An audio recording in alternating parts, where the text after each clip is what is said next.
A total of 5 dead, 4 victims and the suspect, after a horrific attack at a Sunday service at the Church of Jesus Christ of Latter-day Saints in Grand Blanc Township, Michigan. A gunman crashed his truck into the church, set the building on fire, and opened fire on worshipers. The suspected shooter, named Thomas Jacob Sanford, is a 40-year-old veteran who served in the Iraq War, who had a wife and son. Joining us now is U.S. Army Special Forces veteran Jim Hanson. First of all, Jim, as we get into this, thank you for your service to our country. Truly do appreciate that. And I'd like you to comment about these first responders, because whether it was a worshiper or somebody very close, the idea that they had somebody, a good guy with a gun in close proximity, could have saved, I don't know how many lives. What's your perspective on all this? This guy obviously was intent on killing as many people as possible. And this is another instance where you cannot rely in an immediate danger situation on police who aren't there.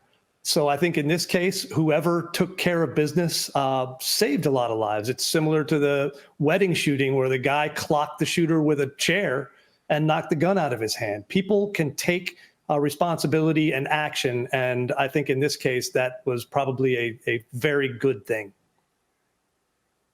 Well, look, people go to a worship service. This happens to be the same church that I belong to, the Church of Jesus Christ of Latter-day Saints. You don't come thinking that, hey, you got to be able to defend yourself. You kind of relax and focus on the gospel and singing hymns and being with your neighbors and other like minds at this church. But what should churches do?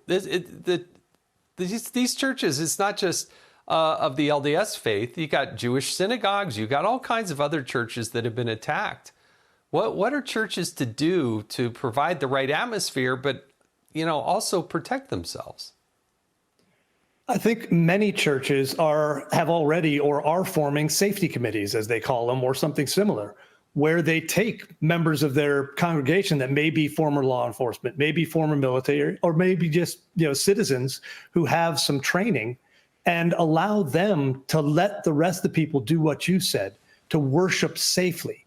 And I think, unfortunately, you can look at the number of shootings that have happened in religious houses of worship and know that it is no longer something you can rely on to be a safe place just because of what it is.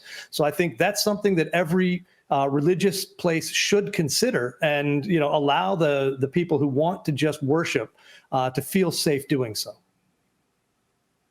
I remember this happened in Texas a couple of years ago. A gunman came in and the guy was shot and killed right away by a person who probably wasn't expecting to draw his weapon ever in church, but he took care of business. Jim Hanson, again, thank you for your service to our country, and thanks for joining us tonight on the Evening Edit.